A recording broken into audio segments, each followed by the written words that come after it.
alugar ou comprar, que é algo que gera confusão de certa forma nas pessoas, né?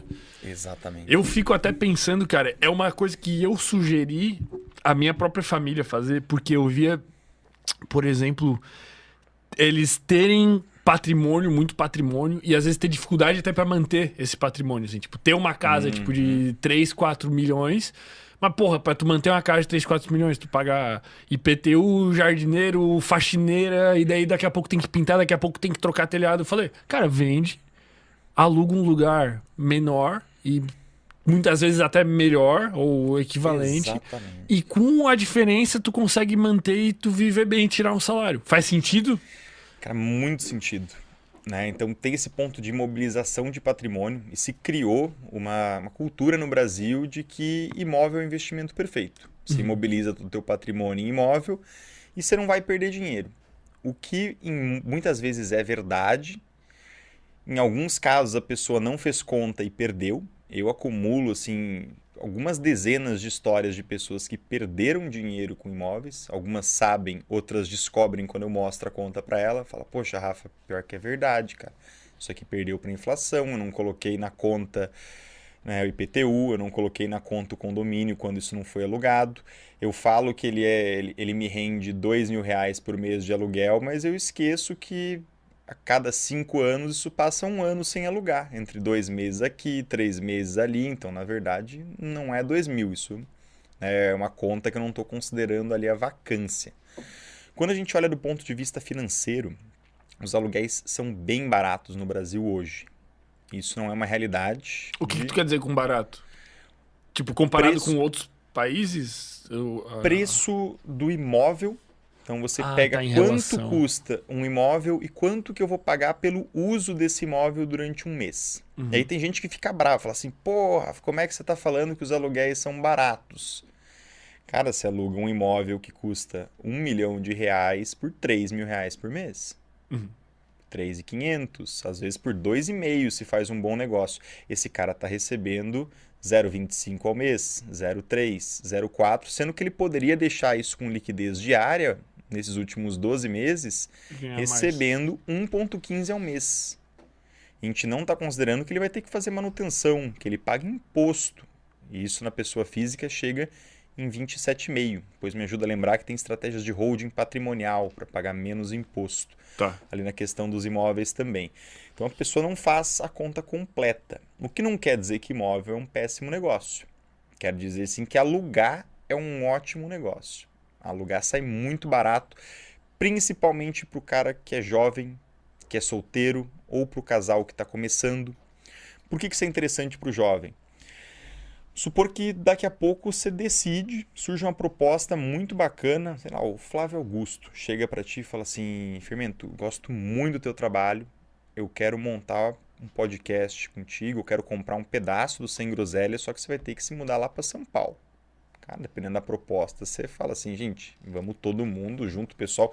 Quem não quiser ir, tá perdendo a oportunidade da vida, vamos para lá. Uhum. Você tem um imóvel aqui, já começa a virar um problema para você conduzir esse tipo de situação. Aí tu quer vender rápido, já vende barato, já dá. Exatamente. Se tem só aluguel, você entrega ali, paga uma multa ou outra, resolve o que tem para resolver e aluga um apartamento em São Paulo. Então, enquanto você não forma raízes, é muito difícil você tomar uma decisão desse tamanho. Outro problema dos imóveis é que você imobiliza uma grande quantidade de capital. Uhum. Então, a pessoa ela tem ali R$ 500.000 e ela compra um imóvel de 400 mil e deixa uma reservinha pequenininha. Uhum. Tudo que ela tem na vida acaba virando aquele imóvel. Uhum. Se ela, por algum motivo, acabar errando nessa compra, a gente já pode falar do que seria perigoso em imóveis. Um dos principais pontos é a idade desse imóvel. Imóvel com mais de 15 anos, a curva de valorização começa a ficar mais na horizontal. Isso começa a tender a perder para a inflação. No começo ele faz assim, ó, valoriza bem, geralmente. Aqui já começa a ficar ruim. É onde a gente identifica os piores negócios com imóveis. Passados ali 15 anos, a gente que vem da engenharia civil entende que existe uma Um vida útil desgaste, por uma vida tudo que tem útil. ali. Tem um desgaste, existe uma questão cultural. Você entra num imóvel de 20 anos, Você vai no salão de festa, você vai na área da piscina, você vê ali como é que é o acabamento. Tu Você acha fala assim, brega, sei lá. pô, isso aqui não tem nada a ver com o que estão negociando hoje. E é normal, as tendências vão mudando e é difícil você mudar isso a nível de imóvel. Então, aluguel acaba sendo bem barato e bem interessante. E aí o pessoal que já conhece fala assim, poxa, Rafa, mas você acabou de comprar um imóvel. Por que você está falando isso E pra agora, galera? seu hipócrita? Qual que foi, qual que foi a ideia? O que acaba acontecendo de interessante? Tem muita oportunidade boa no mercado imobiliário. Né? Você pode tomar risco em imóveis na planta e você talvez não receba esse imóvel. É uma das possibilidades. Por isso você não pode fazer isso com todo o teu capital. Tem que atribuir proporções. Eu tenho definido na minha vida, eu quero ter 20% em imóveis no Brasil. Imóvel físico. Eu tenho tudo bem separadinho. E eu, quando começa a passar demais do ponto, eu vendo. Quando cai demais daquele ponto, eu compro mais. Isso serve para ações, serve para fundos imobiliários, internacional, sempre renda rebalanceando. fixa. Exatamente. Estratégia de asset allocation. Inclusive é o que a gente ensina ali como metodologia básica no meu curso principal ali atrelado a investimentos. Então, nesse tipo de situação, você tem que ter uma porcentagem fixa ali para imóveis e não pode exagerar, senão aquilo vai dar problema. Nesse caso, você pode utilizar uma estratégia de alavancagem, que acaba sendo bem interessante para quando a pessoa já está com a vida mais ou menos encaminhada, já formou um certo patrimônio e decidiu por algum motivo que quer comprar um imóvel. E eu fiz muita conta para tomar essa decisão. Eu imagino. Se tem um cara que fez conta pra tomar essa Cara, decisão, foi eu tu. gosto de fazer conta, principalmente com planilha, assim. Então, assim como hoje eu acordei 4 horas da manhã, foi um dia que eu acordei alucinado às 5. E assim, eu não treinei, eu não fiz nada, eu fiquei até às 10 horas da manhã conversando com a planilha. E eu converso com ela mesmo, pra tentar entender o que eu tô fazendo, ver se eu não tô errando em nada. É muito gostoso para mim. Eu entro numa imersão Num flow, muito assim, interessante. né? É um flow assim que é as coisas únicas na vida para mim é montar esse tipo de planilha e chegar a algumas conclusões, projetando cenários definidos. Então, qual que era meu grande questionamento ali entre comprar e não comprar? Eu posso ganhar mais dinheiro investindo num CDB que me paga inflação mais 6% ou comprando este imóvel? Considerei ali, na época, um aluguel de R$ 2.000 por mês, porque isso seria um custo. Se eu não tivesse o imóvel, eu teria que alugar, porque eu preciso de moradia. Considerei todo um fluxo de caixa do pagamento das parcelas financiado, então aquilo foi assim, trocentas linhas para baixo, deu umas 13, 14 colunas. E comecei a fazer algumas projeções em cima da valorização deste imóvel. Eu cheguei à conclusão que a variável mais sensível daquela planilha especificamente era quanto seria a inflação e a valorização deste imóvel acima da inflação. Nesse caso específico do meu imóvel, se ele valorizasse pelo menos 1% acima da inflação, estaria tudo bem. E aí eu busquei algumas referências, principalmente FIPZAP, cheguei a ver alguns artigos científicos que não deu para buscar muita coisa, porque eram de regiões bem diferentes aqui de Floripa. Mas tu tentou estudar, tipo, pela região, pelo bairro, Exatamente. assim, o que Falei que assim, vou fazer agora um acontece? estudo de caso específico de Floripa, para eu entender o mercado daqui. Isso depois... Isso tudo pra tu decidir se tu ia comprar. Porra, tu é o cara pra fazer isso. Isso tudo depois de ter, assim, quem viu todos os imóveis foi minha namorada, porque não teria paciência para isso, não teria comprado, se não fosse ela. Então ela viu ali, um dia a gente abriu o celular dela e tinha 300 e poucas guias abertas no Chrome, que era só de anúncio de imóvel. E muitos se repetem, né, também. Mas eu acho que a gente chegou a olhar mais ou menos uns 250 a 300 imóveis. Caralho. Que ela olhou, ela me passou uns 70 e a gente visitou em torno de 4 imóveis, porque eu já fazia uma curadoria. E depois ali de umas 3, 4 semanas fazendo conta, visitando, vendo principalmente os anúncios, aquilo já ficou muito claro na minha cabeça. Eu já bati o olho e falava assim, esse preço aqui está justo, opa, isso aqui parece uma oportunidade legal de negócio. Se fosse esse mesmo imóvel em outro bairro, sairia 70 mil a mais. Se fosse nesse outro bairro, sairia 80 mil a menos. Tu pegou a noção ali. Do que eu estava pesquisando, porque imóvel é um negócio que assim, não existe um outro imóvel igual para você comparar. Você pode falar assim, mas no mesmo prédio, Rafa, mas tem variação de preço também por andar, por quantidade de sol que aquilo pega, pela vista, dependendo da posição, por mais que seja a mesma planta. Tem variação ali pelo tempo que aquilo foi construído.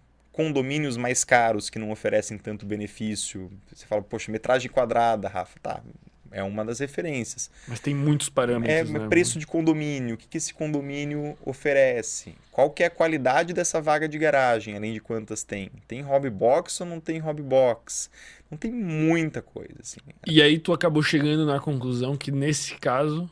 Nesse caso, onde que daria merda? Então, eu sempre olho por onde que eu vou me A fuder. pior hipótese. Exatamente, assim, onde que vai ser um mau negócio? E aí eu decido se vale a pena eu comprar esse risco ou não. Então eu estou sempre entendendo ali o quanto a situação pode dar errado. Se ele valorizasse menos do que a inflação no tempo que eu ficasse com ele, eu tinha feito um mau negócio.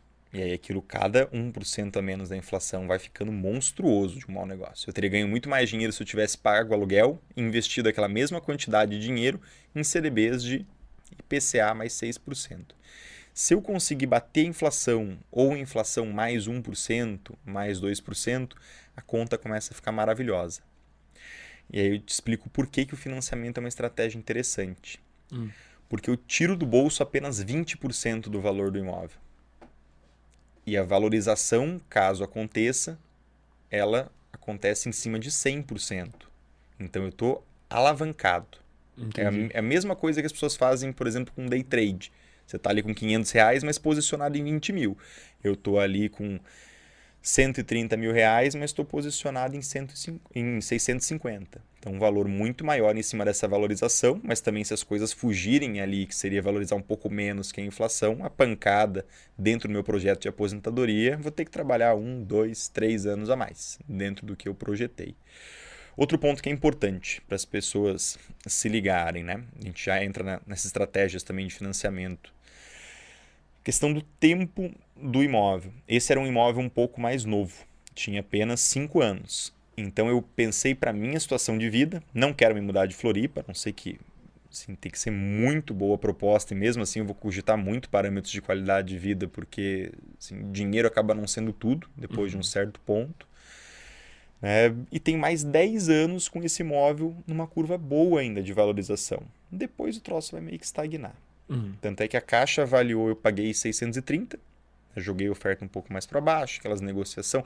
Minhas outras propostas ninguém nem me respondeu direito, cara. Então, assim, eu era... Tu chegou a desrespeitar os caras de tão baixo que tu acho que não chutou. chegou a desrespeitar, mas eu falava assim, pô, esse cara aqui tá maluco, mas na minha conta fechava, sabe? Eu falei assim, isso aqui é onde eu consigo comprar um risco baixo e eu fico confortável. Então é isso que eu vou oferecer, porque, assim, na pior das hipóteses, eu alugo. Não tô desesperado, assim, eu consigo arrumar um lugar para morar. Eu precisava montar um escritório e estúdio para gravar minhas aulas, para produção de conteúdo, né? Fora isso, eu tava bem morando ali. Minha kitnet que eu pagava R$1.000 por mês. Não, o Rafa é foda, velho. Rafa... Cara, eu morei por R$1.000 por mês durante muitos anos, né? Tá louco, o cara ganhando milhões e ali os caras deviam te odiar, velho. Cara. Mas é bizarro, já tive mês assim, acho que não tem problema abrir, né? Mas mês de ganhar 40 mil e morava na kitnet. E feliz da vida, cara. Não é, mas mão de vaca, não sei o quê.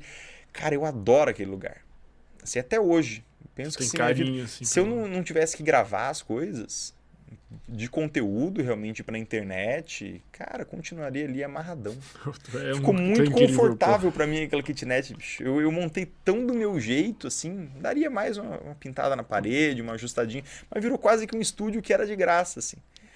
Tanto é que tenho uma maior saudade ali do seu Mauro, que é o dono, que foi um dos primeiros moradores. Eu já era quase que um dos síndicos ali, que precisava resolver, eu resolvia junto de problema. Então tem esse fator tempo, eu tenho mais 10 anos onde ainda vai ser um bom negócio. A Caixa avaliou o imóvel em 700 e pouco, não vou recordar agora exatamente o número, mas eu paguei 630. Hoje todos os imóveis em volta já são negociados acima de 800 mil. Tem várias construções acontecendo na região, tá ficando bem bonito até em volta, isso é legal do cara ver, né? Porque é um fator muito importante, você comprar numa região meio merda, que tá crescendo pouco ou que tá decrescendo esqueça, vai dar problema. Se tá crescendo pouco, abre o olho para ver o potencial. O negócio tão subindo muito prédio, você vê que aquilo tá ficando cada vez mais povoado, comércios novos abrindo, que ela é uma região legal, que precisa ter esse movimento na economia para as coisas valerem mais. E de todos esses imóveis ali de 800 mil, não teria nenhum que eu gostaria mais de morar do que o que eu escolhi.